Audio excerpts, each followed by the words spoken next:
بسم اللہ الرحمن الرحیم الحمد للہ رب العالمین وصلی اللہ علی محمد وآلہ الطاہرین لعنۃ اللہ علی اعدائہم اجمعین الی قیام یوم الدین وقال اللہ تعالی وہو اصدق القائلین بقیۃ اللہ خیر لکم ان کنتم مؤمنین۔ موضوع گفتگو علائم ظہور امام زمان علیہ الصلاۃ والسلام، ایک اہم ترین موضوع جو تمام ادیان کے درمیان مشترک ہے اور خصوصاً اسلام میں اس جانب بہت زیادہ توجہ دی، وہ ہے آخر زمان اور امام مہدی علیہ السلام کا ظہور، اور اسی ظہور کے ساتھ ساتھ ظہور حضرت عیسیٰ علیہ السلام، اور اسی طرح سے ایک موضوع جو بہت زیادہ قریب ہے علائم ظہور امام زمان علیہ السلام سے، اور اسے عام طور پہ کہا جاتا ہے آخر الزمان یا اینڈ آف ٹائم۔ اسی طرح سے ایک موضوع ہے قیامت کی علامتیں۔ مختلف کتب اسلامی میں جب ان موضوعات کو ڈسکس کیا جاتا ہے تو بعض دفعہ یہ سب کے سب ایک ساتھ ہی ان موضوعات کو ڈسکس کیا جاتا ہے، لیکن بلا شک قیامت سے پہلے ہی کچھ نشانیاں ہیں، اور انہی نشانیوں میں سے ایک حتمی نشانی ہے امام زمان علیہ السلام کا ظہور۔ تو پہلے مرحلے میں توجہ رہے کہ رسول اللہ صلی اللہ علیہ وآلہ وسلم کے ارشاد کے مطابق کہ وہ موضوع صحیح بخاری میں بھی نقل ہوا، صحیح مسلم میں بھی نقل ہوا، اور باقی کتب روائی اہل سنت میں اس کا ذکر ہوا، وہ یہ کہ خود رسول اللہ صلی اللہ علیہ وآلہ وسلم نے اپنے خلفاء کی جو تعداد بیان فرمائی ہے وہ ہے 12۔ لہٰذا امام زمان علیہ السلام المہدی المنتظر حجت ابن الحسن العسکری امام زمان علیہ السلام کے 12ویں خلیفہ اور امت مسلمہ کے 12ویں امام ہیں۔ ان کی پیدائش 255 ہجری میں ہوئی اور 260 ہجری میں امام حسن عسکری علیہ السلام کی شہادت واقع ہوئی۔ پہلے مرحلے میں ہم کچھ گفتگو کریں گے امام زمان علیہ السلام کی غیبت سے ریلیٹڈ، اور بہت ہی اختصار سے گفتگو کے بعد ہم اصل موضوع کی جانب آئیں گے، اور وہ ہے آپ کے ظہور کی علامت۔ امام زمان علیہ السلام کی ولادت باسعادت 15 شعبان 255 ہجری میں سامرہ میں ہوئی۔ آپ کے والد ماجد امام حسن عسکری علیہ السلام، آپ کی والدہ ماجدہ حضرت نرگس خاتون صلوات اللہ وسلامہ علیہا۔ والد کی جانب سے آپ امام حسین علیہ السلام تک بھی آپ کی نسل پہنچتی، آپ کا شجرہ پہنچتا ہے، اور امام حسن کی جانب بھی۔ لہٰذا بعض کتب سنت میں جب ذکر ہوا، جب اس چیز کا بھی ذکر ہوا کہ امام مہدی علیہ السلام رسول اللہ صلی اللہ علیہ وسلم کی نسل سے ہیں، حضرت فاطمہ سلام اللہ علیہا کی نسل سے ہیں، امام حسین کی نسل سے ہیں، اور بعض جگہ ذکر ہوا کہ امام حسن کی نسل سے ہیں، اور جب کہا جاتا ہے کہ امام حسن کی نسل سے ہیں یا یہ کہ وہ امام حسن کے فرزند ہیں، تو اس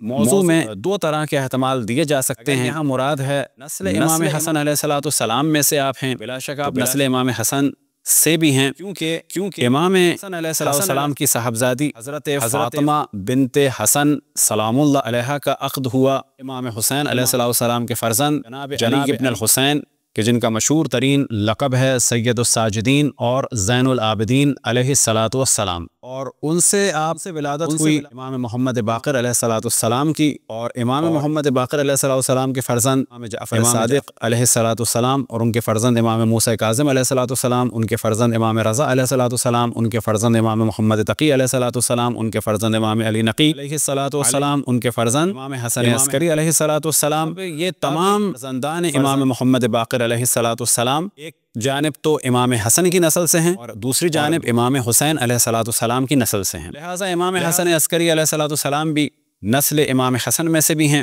اور نسل امام حسین میں سے بھی ہیں۔ نتیجہ یہ ہوا امام مہدی علیہ السلام حسنی بھی ہیں اور حسینی بھی ہیں۔ اس طرح سے جو دوسرا احتمال دیا جا سکتا ہے کہ جو بعض کتب اہل سنت میں ذکر ہوا کہ ان کے وہ فرزند ہیں امام حسن کے، تو ممکن ہے کہ یہ اشارہ ہو کیونکہ ان کے والد ماجد کا نام ہے حسن، امام حسن عسکری علیہ السلام۔ عالم اسلام میں جتنی روایات رسول اللہ صلی اللہ علیہ وآلہ وسلم سے نقل ہوئی ہیں خلفاء کے بارے میں، ائمہ کے بارے میں، تو وہ مقدار جو بیان ہوئی ہے وہ ہے صرف اور صرف 12 کے علاوہ کوئی مقدار بیان نہیں ہوئی ہے، نہ 4 اور نہ ہی کوئی اور مقدار۔ بس جب بھی سوال کیا جائے گا عالم اسلام میں رسول اللہ صلی اللہ علیہ وآلہ وسلم نے اپنے خلفاء کی تعداد خود کیا بیان فرمائی کہ جس کا ذکر شیعہ کتب میں بھی ہے، اہل کتب میں بھی ہے، صحیح بخاری میں بھی، صحیح مسلم میں بھی اور دیگر صحاح میں بھی ہے، کہا جائے گا وہ تعداد ہے 12 کیونکہ رسول اللہ صلی اللہ علیہ وآلہ وسلم سے آیات صحیح ستہ میں بھی نقل ہوئی کہ 12 خلفاء ہوں گے، 12 امیر ہوں گے، اور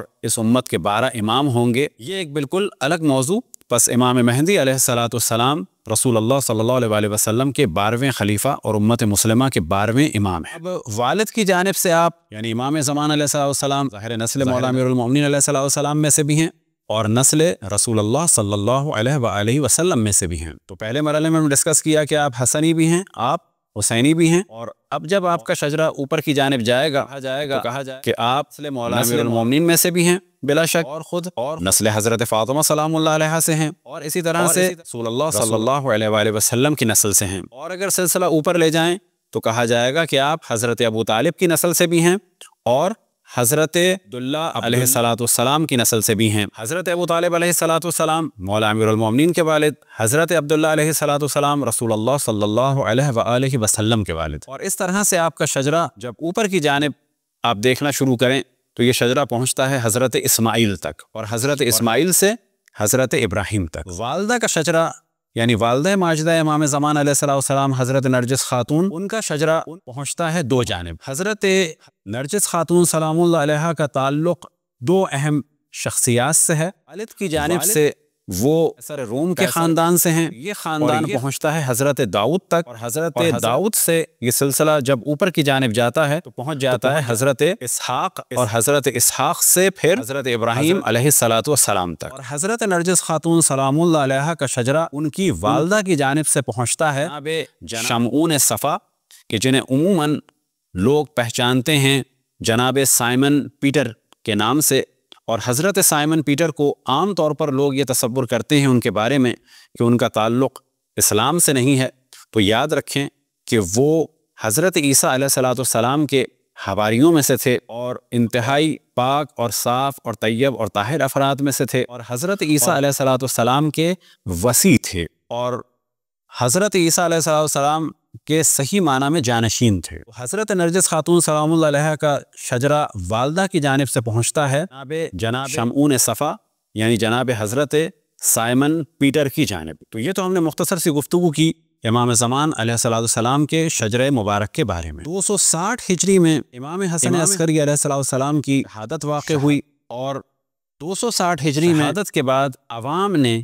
پبلک نے آخری دفعہ جب امام زمان علیہ السلام کو دیکھا ہے، وہ تو جو زیادہ مشہور قول ہے یہ کہ حسن عسکری علیہ السلام کی نماز جنازہ میں دیکھا ہے۔ اب یہاں ایک موضوع کی جانب ہم توجہ دلائیں کہ امام زمان علیہ السلام کی دو غیبتیں، ایک ہے غیبت صغریٰ اور ایک ہے غیبت کبریٰ، بڑی غیبت یعنی اور چھوٹی غیبت۔ غیبت صغریٰ کتنے سال کی ہے یہاں پر ڈسکشن ہے کہ یا وہ 69 ایئر کی ہے یا وہ تقریباً 74 کی۔ وجہ کیا ہے؟ وجہ یہ ہے